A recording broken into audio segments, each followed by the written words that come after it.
warahmatullahi wabarakatuh. Kami dari kelompok Pajajaran Sunda izin memperkenalkan diri. Saya Naila Rizky Amalia, nomor absen 26. Saya Skarul Alvira, nomor absen 33. Saya Ginevra Maulida Bugis, nomor absen 14. Tugas video. Bahasa Indonesia bukan. Bahasa Inggris. Salah. Pindah ke bahasa Jawa. Kurang tepat. Sejarah. Betul banget. Tentang apa? Keluar lagi. Kerajaan Majapahit? Bukan. Kerajaan Singasari? Salah. Kerajaan Pajajaran Sunda? Betul banget. Nah, benar banget. Jadi di video kali ini kelompok kami akan menjelaskan mengenai awal mula adanya kerajaan Pajajaran hingga masa runtuhnya kerajaan Pajajaran.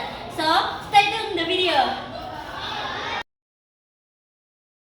Nah, kalian tahu nggak sih kerajaan Pajajaran? Kerajaan Pajajaran adalah kerajaan terbesar pada Pakuan atau Bogor, Jawa Barat. Kerajaan ini didirikan pada tahun 923 Masehi oleh Srijaya Bupati dan sekitar sepertiga hingga seperdelapan bagian Pulau Jawa. Bisa dibilang kerajaan ini didirikan karena melanjutkan dari kerajaan-kerajaan sebelumnya. Contohnya adalah Kerajaan Galuh, Kerajaan Tarumanegara, Kerajaan Kawali, dan masih banyak lagi. Sebenarnya, pada tahun 923 Masehi, Kerajaan Pajajaran belum resmi diberi nama sebagai Kerajaan Pajajaran, melainkan Kerajaan Sunda. Setelah dipimpin oleh Srijaya Bupati, kerajaan ini lantas jatuh ke tangan Rahyang Niskala Wastukencana. Pusatnya pun terletak pada Kawali. Letak kerajaan ini berada di antara Sungai Besar dengan Sungai Tangerang yang sekarang lebih dikenal dengan Ciliwung dan Cisadane. Lokasi ini berada pada dataran tinggi yang salah satu sisinya menghadap pada Gunung Pangrango dan juga Bukit Ciliwung. Nah, jadi aku mau ngejelasin nih mengenai kehidupan politik dan raja-raja yang ada di Kerajaan Pajajaran. Nah, Kerajaan Pajajaran ini menganut sistem pemerintahan feodal, di mana di kerajaan tersebut dipimpin oleh seorang raja dan seorang prabu. Nah, adapun raja dan ratu di Kerajaan Pajajaran. Yang pertama ada Sri Baduka Maharaja atau yang dikenal dengan Prabu Siliwangi pada masa 1482 hingga 1521. Yang kedua ada Surawisesa pada tahun 1521 hingga 1535. Yang ketiga ada Ratu Dewanta pada tahun 1535 hingga 1543. Nah, yang keempat ada Ratu Sakti pada tahun 1543 hingga 1551. Nah, yang terakhir ada Ratu Nilakenda pada tahun 1551 hingga 1567.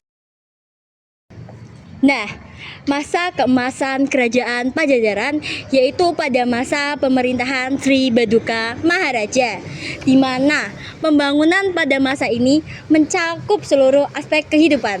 Yang pertama yaitu pembangunan telaga besar bernama Maharena Wijaya, yaitu jalan menuju ibu kota Pakuan dan kota Wonogiri, pembangunan asrama prajurit dan tempat pertunjukan, serta masih banyak lagi. Nah, kalian tahu nggak sih mengenai keadaan ekonomi yang ada di Kerajaan Pajajaran? Nah, kehidupan masyarakat Kerajaan Pajajaran bersumber dari kegiatan perdagangan dan pertanian. Pada masyarakat Pajajaran yang berada di wilayah pedalaman menggunakan kegiatan pertanian, sedangkan pada masyarakat wilayah Pajajaran yang berada di daerah pantai menggunakan kegiatan perdagangan. Keruntuhan Kerajaan Pajajaran. Keruntuhan Kerajaan Pajajaran terjadi pada tahun 1579. Keruntuhan ini ditandai dengan dibawanya Palangka Sriman Sriwacana alias singgasana kerajaan dari Pakuan. Lalu singgasana tersebut dibawa oleh Maulana Yusuf yang merupakan pemimpin dari Kesultanan Banten. Tujuan dibawanya singgasana tersebut ialah supaya tidak terjadi penobatan raja baru Kerajaan Pajajaran. Singgasana tersebut lantas dibawa ke Surosowan di Banten dan menandai berakhirnya Kerajaan Pajajaran. Sejumlah penggawa istana mulai meninggalkan istana dan menetap di Lebak, Banten. Mereka mulai menetap dan tinggal di sana dengan tata cara kehidupan lama yang ketat sehingga mereka sekarang disebut dengan orang Baduy. Kehidupan sosial masyarakat Pajajaran dibagi menjadi 4 golongan. Golongan pertama adalah golongan seniman. Golongan ini termasuk seperti penari, pemain gamelan, dan badut. Lalu golongan yang kedua adalah golongan petani, golongan pedagang, lalu yang terakhir adalah golongan orang yang dianggap jahat seperti tukang copet, maling, perampok, dan lain-lain. Sedangkan kehidupan budaya pada masyarakat Pajajaran dipengaruhi oleh agama Hindu. Kerajaan Pajajaran merupakan kerajaan yang berdiri di Pulau Jawa bagian barat, di mana merupakan penyatuan dua kerajaan, yaitu Sunda dan Galuh, yang menguasai hampir seluruh Jawa Barat sebelum berdirinya Kesultanan Cirebon dan Banten mencapai puncak kejayaan di masa pemerintahan Mahaprabu Niskala waktu Kencana, atau yang dikenal dengan Prabu Siliwangi.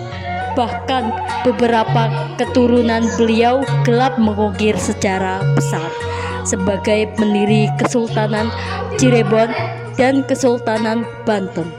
Banten awalnya merupakan wilayah dari Pajajaran hingga kemudian Kesultanan Cirebon di bawah kepemimpinan Syarif Hidayatullah atau Sunan Gunung Jati dengan dukungan Kesultanan Demak berhasil menguasai Banten hingga pada tahun 1526 Banten resmi menjadi kadipaten di bawah Kesultanan Cirebon hingga kemudian Sunan Gunung Jati menyerahkan kekuasaan Belanda kepada putranya yaitu Maulana Hasanuddin pada tahun 1552.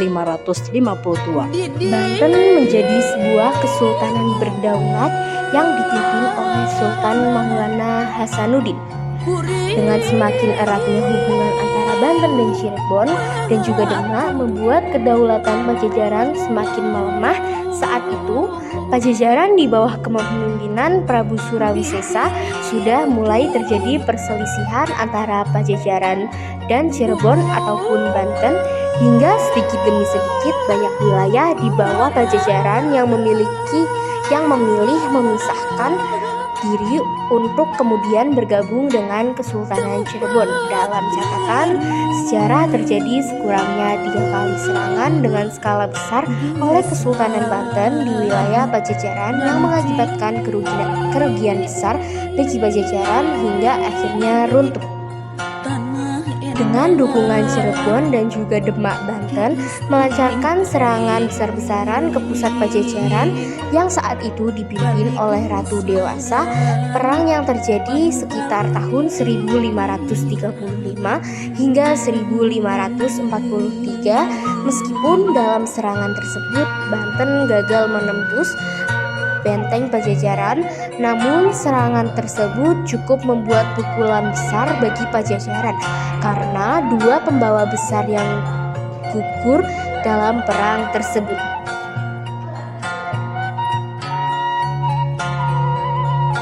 Serangan kedua Banten kembali dilancarkan sekitar tahun 1551 hingga 1567.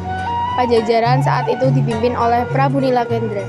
Pada pertemuan kali ini, Banten berhasil meraih kemenangan telak yang memaksa Prabu Nilagenda melarikan diri dari istana dan menuju ke sebuah daerah di wilayah Sukabumi Selatan.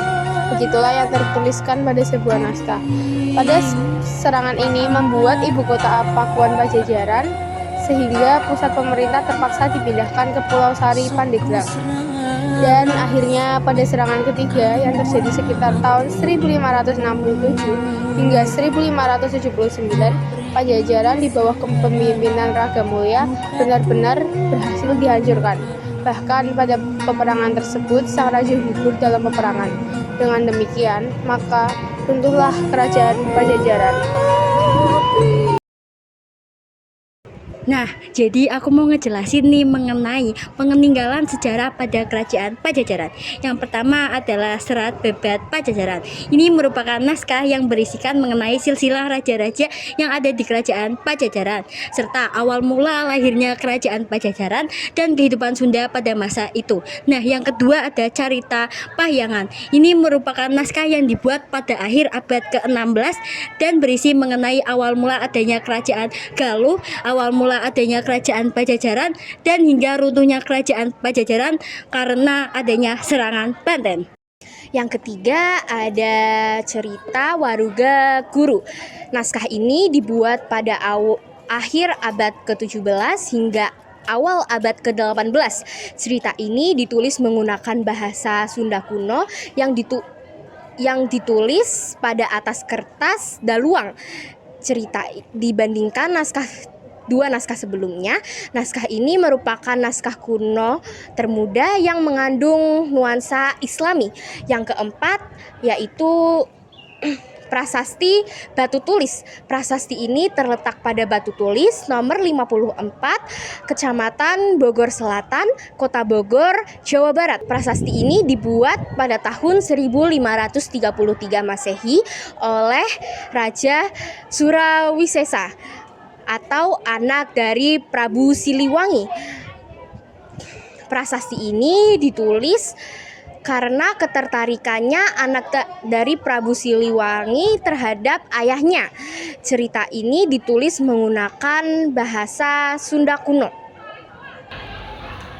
Terakhir adalah Kebun Raya Bogor. Setelah kerajaan Pajajaran runtuh, hutan dibiarkan begitu saja. Barulah pada saat penjajahan Belanda, hutan tersebut berubah menjadi Kebun Raya Bogor seperti yang kita kenal. Sekian video dari kami, kurang lebihnya mohon maaf. Saya dari Kandang Panjang, Saya dari Medono. Saya dari Pajang Baru. pamit undur diri. Wassalamualaikum warahmatullahi wabarakatuh.